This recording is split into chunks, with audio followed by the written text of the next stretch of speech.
Coming up on today's show, I love the idea of if there's any cause within my faith, what is the one thing that if I could make people more aware of it, that it would make the greatest impact? The Eucharist, I think, is that thing.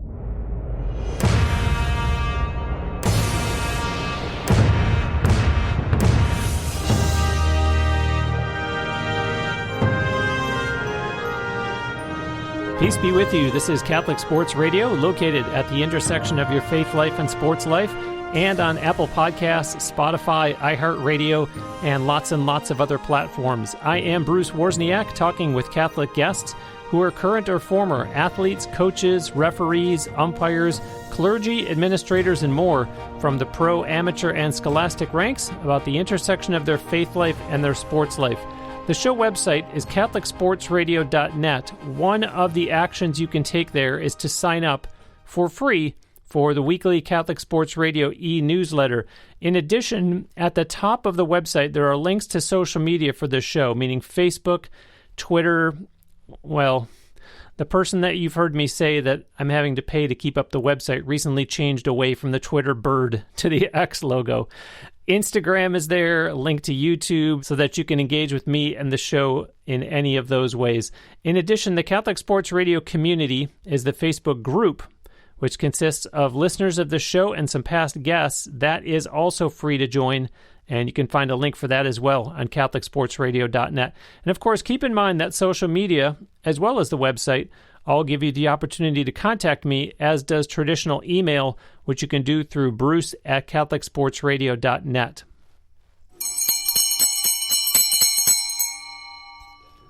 Now on to my ministry moment for this episode. We saw some interesting results in the first weekend of the NFL playoffs. Not too many would admit it, but certainly there were some fans who quietly felt deep down that their team couldn't pull it off. Heck, right here in Tampa Bay, my beloved Buccaneers were playing at home against the defending NFC champion Philadelphia Eagles and were underdogs. That means that the odds makers just didn't believe they could pull out a victory. You have to wonder if the psychology there would lead to showing underdog status, influencing fans to doubt their own team's chances. Don't we do this in our faith life too? Things look grim, and we think that God has forgotten about us, or that he is punishing us, or that he doesn't love us due to something we did. We think that there is nothing we can say to bring about hope, and that would be wrong. Thanks to the sacrament of reconciliation. This is all told to us in the New Testament, where in Romans chapter 10, it says in verse 10, quote, "For one believes with the heart, and so is justified, and one confesses with the mouth, and so is saved."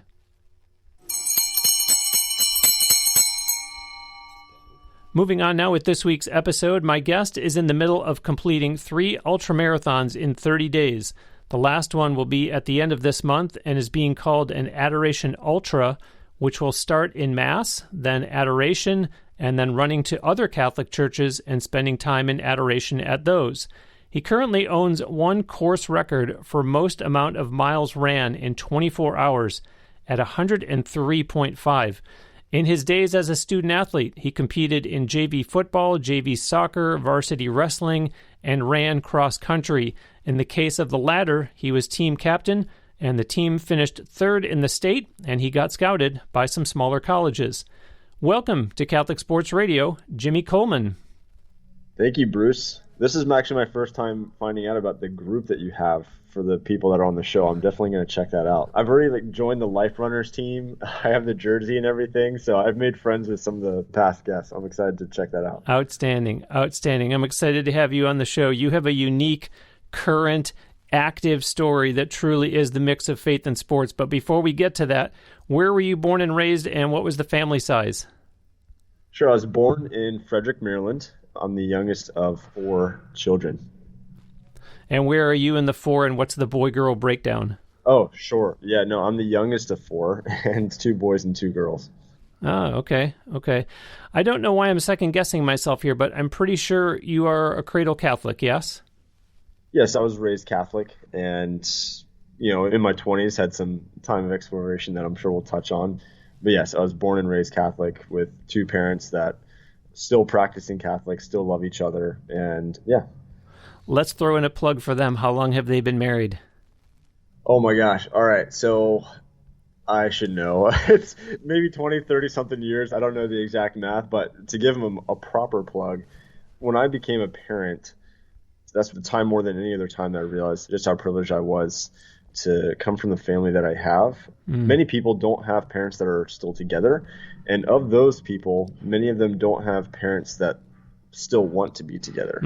And I have two parents that genuinely love each other. It's not fake. It's not for the Instagram. Even when they visit us, because we live almost 5 hours away from them, they make sure they carve out time for themselves to go out on a little date every time that they visit us. And so, yeah, they genuinely enjoy each other. And that's one of the best gifts that you can give your children is an example of a happy marriage. So. Yeah, indeed. You took the words right out of my mouth. I was going to say what a beautiful example that they're setting.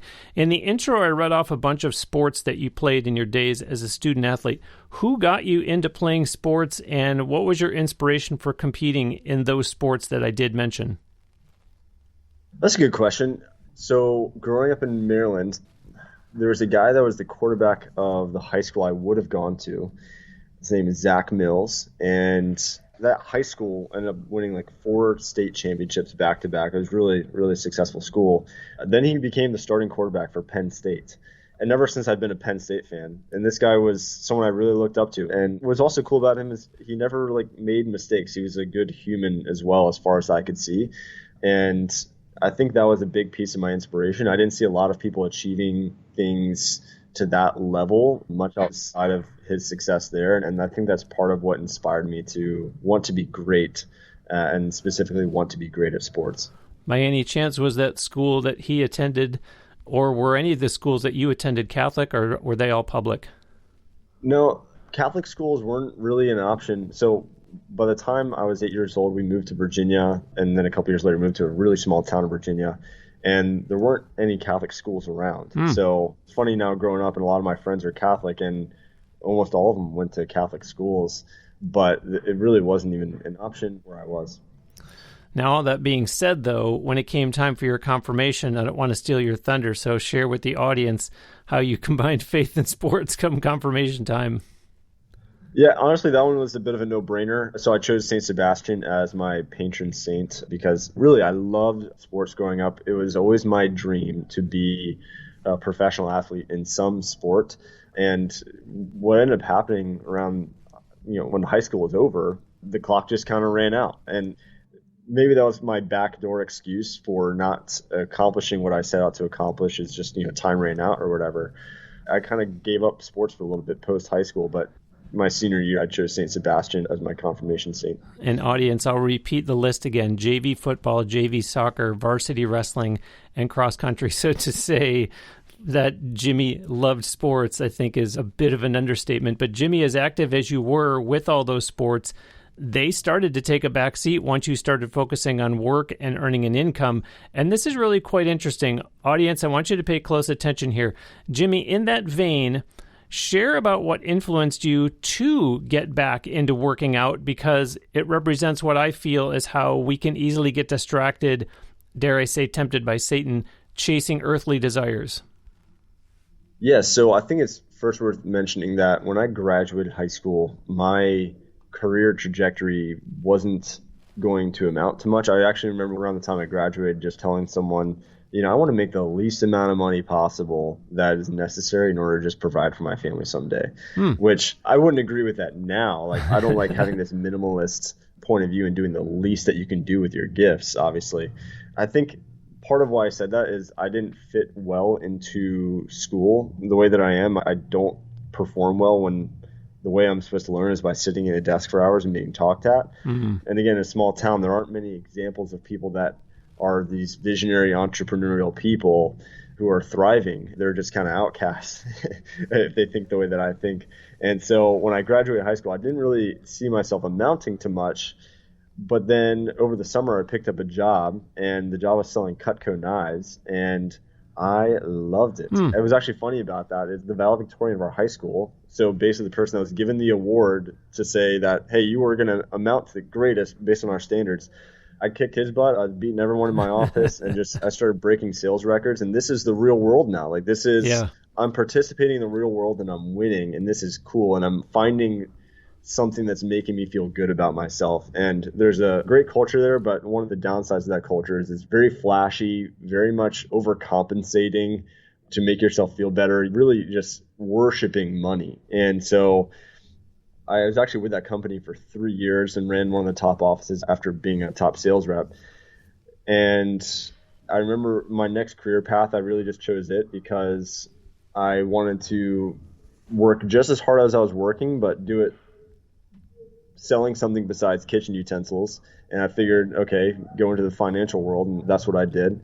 But it was when I was at Northwestern Mutual that a friend of mine said, hey, you know, if you take really good care of your body and you work out and you look really strong, when you're trying to sell to people, you'll be more effective because people will respect you as a person and therefore want to do business with you and then just therefore buy whatever you're selling. So it was a very vain reason for having any interest in getting back to working out. I really, up to that point, applied all my competitiveness towards business. Yeah, towards sales. At the end of the show every week, I almost always ask the guest to share about how long they've been in the sacrament of holy matrimony, as well as about the family that they and their spouse have made. Jimmy, let's just fast forward to when you were going to become a dad, because faith-wise, you suddenly realized you had a lot of questions, but not necessarily answers, which can be scary, and then male pride enters in. But please, when was that? And take us back to what you were wrestling with mentally then. Yeah. All right. So my wife tells me that she's pregnant, and a lot of people can relate to the feeling of, like, I remember there even being like numbness in my face, disbelief, excitement. And then, you know, as the dust settled, you start thinking of all these worries as well. And one of those things that you think about is where you thought you would be in different parts of life. So where I thought I would be as a provider, I wasn't meeting up to that standard. You know, as a dad, I always saw myself having this abundance of wealth and whatever else. Where I thought I'd be in my fitness, I always kind of saw myself as my children seeing me as Superman and them climbing all over me and me running, you know, through the park or something like that, and being able to beat up other dads kind of thing. And then also in my faith, I saw myself as someone that would probably at least have more answers in how we all got here to begin with. I do think it's funny to take a step back and look around and see people just consuming themselves with busyness and not take a step back and think, like, what are we even here for to begin with, right? And I didn't want to give my children just whatever was convenient for me. At the time in my faith, by the way, it's worth mentioning that for a few years I moved down to Charlotte. We're in the Bible Belt. There's a lot of fun churches here that are like concerts every week and like cool pastors that seem entrepreneurial and people like that, honestly, that fit that model. When my friend told me that, hey, if you look really fit and you dress well and you do all this, other people will just buy whatever you're selling. That's kind of what I was doing with these pastors in Charlotte, North Carolina. Like, these were some really cool people and I just wanted to be like them, and they were selling their version of Christianity, so I bought it. Wow. And so, you know, again, being a dad, now I'm trying to be more intentional with my faith and not just going with the flow and whatever feels good. And so I start looking to explore because I can get into the fitness part here, because this really held me accountable to being the person I wanted to be in many areas of my life. On the faith side of things, I started watching a lot of debates between theists versus atheists. And I remember being really nervous as I was about to click and watch these videos, thinking that logic, now that these two people having a logical conversation, the more logical person would almost obviously be the atheist, right? Because, you know, growing up, and again, these were public schools, you're told that science conflicts with religion, and science is like the logical thing if you are forced into that dichotomy, and science is the absence of faith. And then I started realizing, like, to believe that there is no creator at all, it's a very difficult thing to put your faith into. I think a simple analogy, I'm looking at my desk right now and the items I have on my desk, right? So I have a mouse on my desk. This mouse, if it were just to be laying on the pavement somewhere and I'd see this mouse, I could either come to the conclusion this is an object that was made it has a creator. Someone made this. Someone took the pieces together, melted the thing, shaped it, put the rubber on the bottom so it's smooth and whatever else, and very intentional design. And that's one way, that's one theory I could come to think of how that mouse came to be, right? The other route I could say is like, well, you know what? The universe is infinite, and technically within the universe, all of these particles are accessible, and with the right amount of heat, the right amount of, this temperature, that temperature, and, them all colliding together at once, this thing could have fallen from the sky and formed into this mouse. That just happening one time would be an unbelievable miracle, but here it is, right? But you look around the universe that we have and the world that we have, and just all it takes for a blade of grass to exist, a tree to exist, or a human to exist, to say that that was all a series of randomness is not just putting your faith into like one ridiculous miracle. It's a miracle of the number of miracles that are required to all happen at the same time and continuously. So that's just one example of one way that you can use logic to lead towards the fine-tuning argument of there being a creator to begin with. Wow. But yeah, so I started looking at all these theist versus atheist arguments, and I was kind of excited that, it required a lot less faith in order to believe that there is a creator. And then from there, what's the least that you need to know after that? Well, it's probably looking at the resurrection. If the resurrection is true, it proves Christianity right, and everything else as not just wrong, but likely even demonic, right? So it also helped me understand how I should react to seeing my friends that have these Buddhist monks in their houses and stuff like that. That's not just like a fat, happy guy. Like, that's evil. But yeah, so looking at the resurrection and seeing the logic around that and seeing the evidence around that and like the ridiculous amount of proof that's based around the resurrection that we could get further into, that's what brought me to Christianity. And then from there, I would say above anything else, obviously like focusing with the early church fathers' interpretation of scripture was and their practices and things, the Eucharist is the hardest thing to ignore. And it either brings you to orthodoxy, I guess, because even some Protestant denominations at one point acknowledged it and have seemed to fall away from the real presence. But obviously Catholicism stands out as the part of Christianity that is celebrating in its truest form, the same way that our early church fathers did. I tell my Protestant friends, because actually most of my friends are Protestant, I'm, again, in the Bible Belt, and I tell them like, hey, you have to develop some sort of opinion on this. A lot of them, they have to Google it to look it up what it is to begin with. And so they don't even have the option to choose whether it's a miracle that they believe in or not. They don't even know that it's a thing to begin with. And so I tell them, look, I'm making a claim here that I get to go to daily mass. If nothing else, I get to go to mass every Sunday. And I'm in the real presence of Jesus Christ. That is a claim that I'm making. If I told you that every Sunday I'm in the real presence of Jesus, what would you do? Would you go to your church or would you go to mine? And you would obviously, unless you don't believe in what you say that you believe, like you would attend my church. But maybe you look into the history of the Eucharist and you don't actually come to the same conclusion that I came to. But you should at least develop some sort of opinion on this. Catholicism is actually the largest denomination of all denominations. There's 1 billion Catholics, and this is what Catholic doctrine teaches. So this isn't just Jimmy being crazy. And you should develop some sort of opinion on the Eucharist, whether it's something you are going to put your faith into or not. But you have the burden of truth now, of knowing that this is a dichotomy that you have to pick a side on. So powerful, so powerful. And folks, Jimmy, obviously, as you can tell, is very passionate about this. Let him exhale. And my gosh, if that's not a great testimony for rededicating yourself to your faith, if you're a young man who's about to become a father for the first time, I mean, there it is. There's a perfect case study right there. Let me restate what Jimmy is doing in January. He is in the middle of completing 3 ultramarathons in 30 days, the last of which will be at the end of this month. And the Adoration Ultra will start in Mass, then Adoration,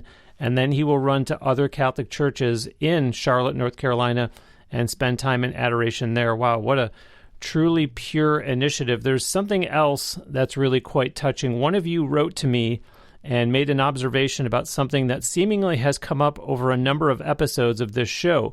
This individual asked to remain anonymous, but they were kind enough to make a financial gift to my Catholic Sports Radio ministry, and the note that accompanied it said, quote, "The donation is in remembrance of all parents who sacrificed to send children to Catholic schools, which is a recurring theme I hear on your podcast and was my experience. Thank you for your ministry," end quote. That really meant a lot to me because it tells me that that person listens to the show regularly, absolutely is paying close attention to the conversations being had on this show, and as they said at the end, is grateful for Catholic Sports Radio. That person contributed by going on CatholicSportsRadio.net and utilizing the blue Donate to CSR button, which I'm sure they would attest to being fast, easy, and secure. They were able to decide for themselves what to type in as far as what they were comfortable giving, and voila, signed, sealed, and delivered. That being said, if you too are in fact seeing value in what I do through this ministry and it's helping your faith life and you enjoy Catholic Sports Radio and the work that I do to keep bringing you this show every week for what is almost 5 years now, if you've prayed about considering my ministry as part of your tithing, yet are not comfortable putting credit card information on the internet, you can instead contact me for information on sending a check through the mail. Get in touch via the website or social media, or email me through bruce@catholicsportsradio.net, and I will write you back with the relevant details. As you've heard me do in the past, I will happily say on the air the name of anyone who contributes, or if you wish, as is the case with the individual that I'm referring to here, you can ask me to keep your identity anonymous.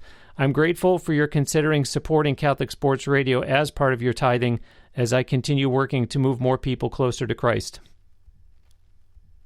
Folks, on the show page for this episode on CatholicSportsRadio.net, I'm going to put a link to the website that Jimmy has created for what you've heard me say a couple times now that he's getting ready to do. Jimmy, in your own words, tell us about this upcoming Adoration Ultra.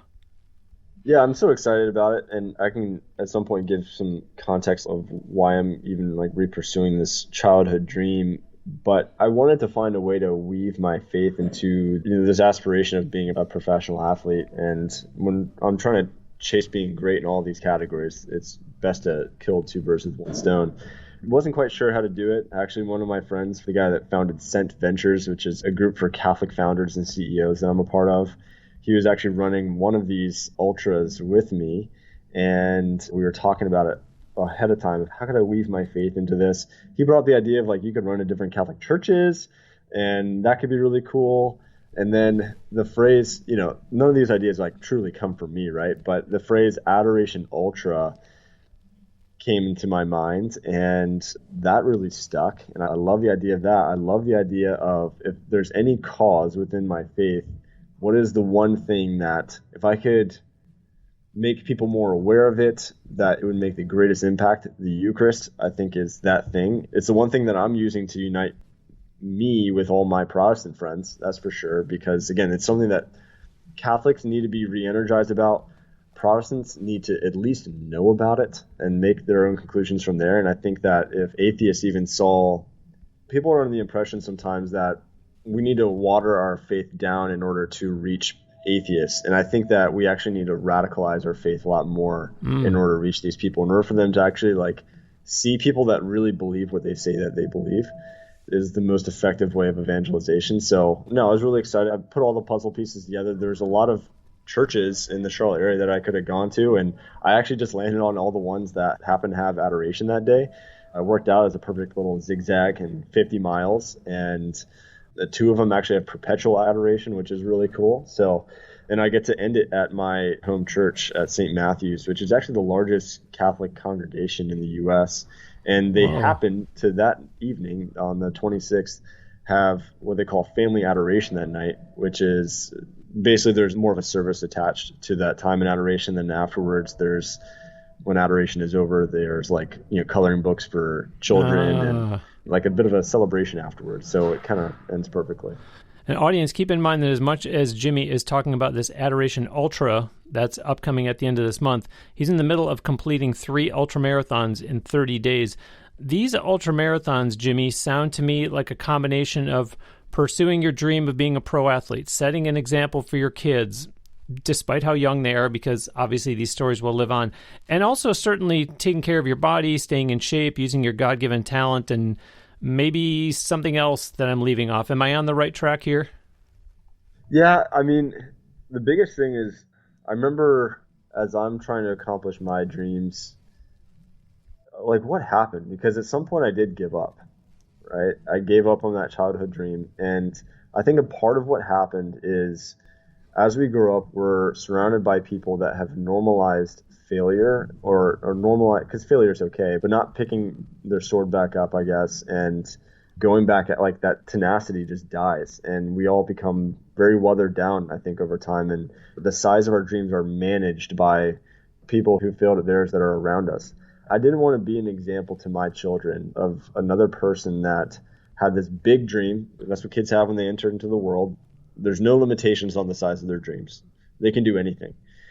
I didn't want to be an example of someone that had that and then just gave it up because it was too hard. So that is the number one reason above anything else of why I am re-pursuing this dream of being a pro athlete. It's because it's something that my entire life up until I became an adult, it's what I said I wanted to do. So yes, there's also the other benefits of me being in peak performance condition is going to help set the standard that they hold themselves to in their health as well. There's also a selfish benefit of, hey, like, it's really cool to wake up in the morning, have a really big goal to chase and versus just maintenance of my body. But more than anything else, I want to be an example to my children. And then as a bonus, people outside of my immediate family of someone that's not giving up on this childhood dream.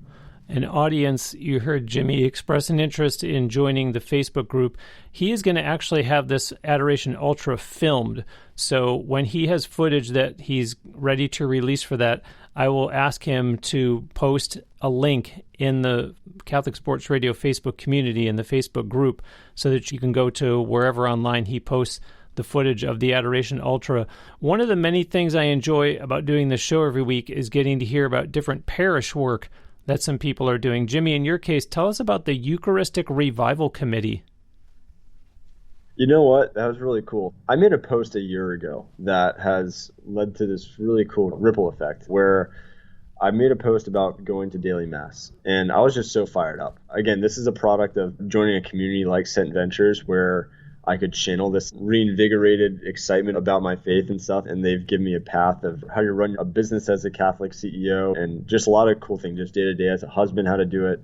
By the way, another cool highlight I forgot to mention was my wife actually went through RCIA last year and got confirmed Easter last year. So that was just another really cool thing because it's something I prayed for, but I tried really hard to not, cram it in her face and just try my best to just like being a living example of someone that's excited about their faith and then allow it to rub off. And then one day at dinner, she just told me that she reached out about joining RCIA, and I was just so excited that I was like, what is RCIA? I had to like just double check before I like got too excited that that's what it was about. Anyway, so I made this post on LinkedIn and Facebook a year ago saying how the best growth hack of 2023 was attending daily mass. And I put it that way because in the circles that I'm in as a business owner and stuff, there's so many people trying to hack success, hack meaning, and they're getting this information from all these silly gurus who, when you scratch the surface, like their theology is just completely broken.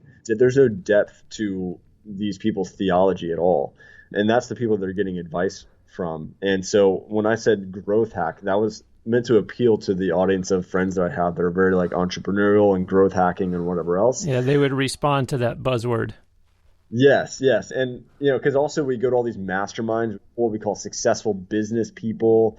And, if you think about it, though, if what matters more than anything else is the salvation of our souls, the coolest mastermind to go to is seeing all the old people in daily mass every day. Like they're the ones that are, if you want to get into a circle of people that are successful in the area that matters most, that is the coolest place to show up to. And that's actually one of the points I had like 7 different points. One of them is I bring my oldest son with me and, gives my wife a bit of a break. And that's like another cool benefit that comes with that. But So I made this post, and I used to serve on a board of a school with the principal of St. Matthew's Catholic Elementary School.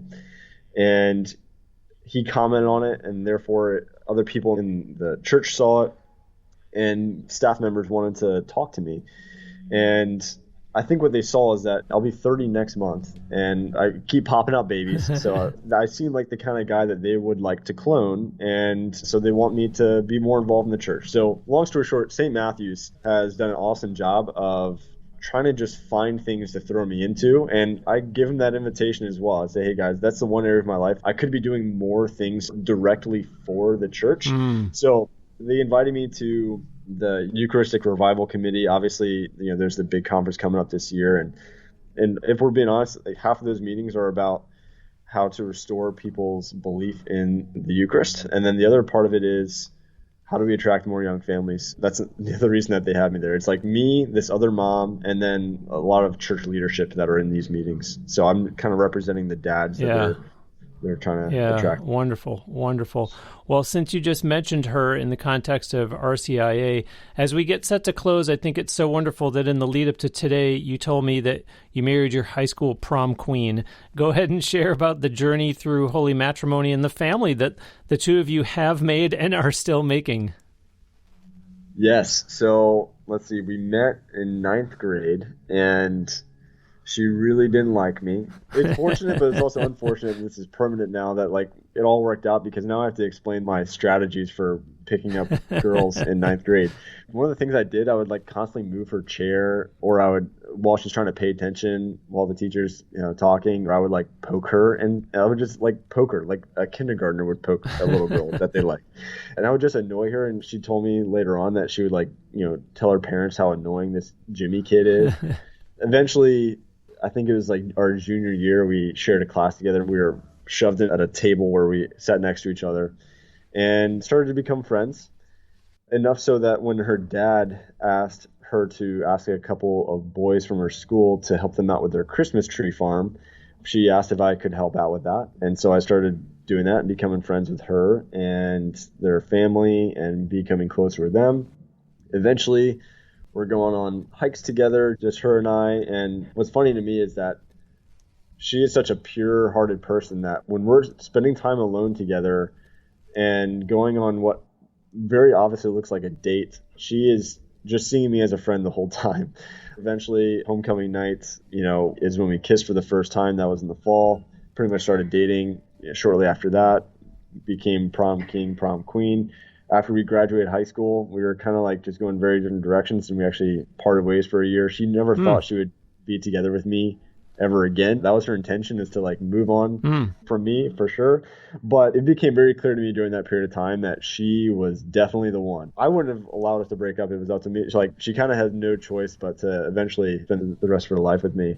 But during that time, when I was a manager at Vector Marketing selling Cutco knives, I had interviewed over those couple of years, about 1,600 people, and managed a good chunk of that, and half of those being women that were my age, and really not having anywhere near the same level of interest in them as I ever had in her. And that's another thing that just gave me the conviction that she was the one. And once I had my target locked in, she eventually became my wife. And how many years have the two of you been married now? Oh, let's see. So it's going to be 3 years. Oh my gosh, no, I'm wrong. All right. Don't edit this, but it should be edited. It's going to be 4 years at the end of March in 2024. We actually had a pretty wild wedding where it was March of 2020. So at that stage, boy. Who knows what's going on, right? Yeah, so that's pretty wild. We had 12 people initially. We kind of did 2 weddings, actually. One of them was more like a wedding, and one was more like ceremony with more people later on, but that was pretty wild. And fast forward to present day, you have, if I have this correct, a 2-year-old, a 1-year-old, and another on the way? Oh, did I say that? Yeah, so I think this will launch in the time where Morgan and I will come to the conclusion that it's okay for the rest of the world to know that. So yes, we have 2 boys. Cassius is 2.5 years old. Lucius, so Cassie and Lucy, Cash and Luce. Lucius is about 13 months old. And yeah, we're expecting another one mid-July. So we'll have 3 right at 3. And audience, please be in prayer for Jimmy and his wife as they prepare for child number 3. And make note, folks, of the fact that Jimmy said that he chose Saint Sebastian as his confirmation saint, and it's only by the Lord's hand that he should be in the guest seat on an episode that comes out January 22nd, which, oh, by the way, just happens to be 2 days after the feast day of Saint Sebastian. So we are going to close in just a second with the prayer of Saint Sebastian, the patron saint of athletes. But Jimmy, first, thank you ever so much for being on Catholic Sports Radio. God bless you and your family and audience. Let's all be in prayer for Jimmy as he heads at the end of this month for his Adoration Ultra. God bless you, Jimmy. God bless. Thank you. So, folks, let's pray this together, the prayer to Saint Sebastian, the patron saint of athletes, and do it together in the name of the Father, and of the Son, and of the Holy Spirit. Amen. Dear Commander at the Roman Emperor's court, you chose to be also a soldier of Christ and dared to spread faith in the King of Kings, for which you were condemned to die. Your body, however, proved athletically strong, and the executing arrows extremely weak. So another means to kill you was chosen, and you gave your life to the Lord. May athletes be always as strong in their faith as their patron saint so clearly has been. Amen. In the name of the Father, and of the Son, and of the Holy Spirit. Amen. Thanks so much for listening. This is Catholic Sports Radio. Find more at catholicsportsradio.net, as well as on Facebook, Twitter, and Instagram. It is at Cath Sports Radio on all those, C-A-T-H, at Cath Sports Radio. I'm Bruce Wozniak, and remember, it's not whether you win or lose, it's that it's Jesus that you always choose.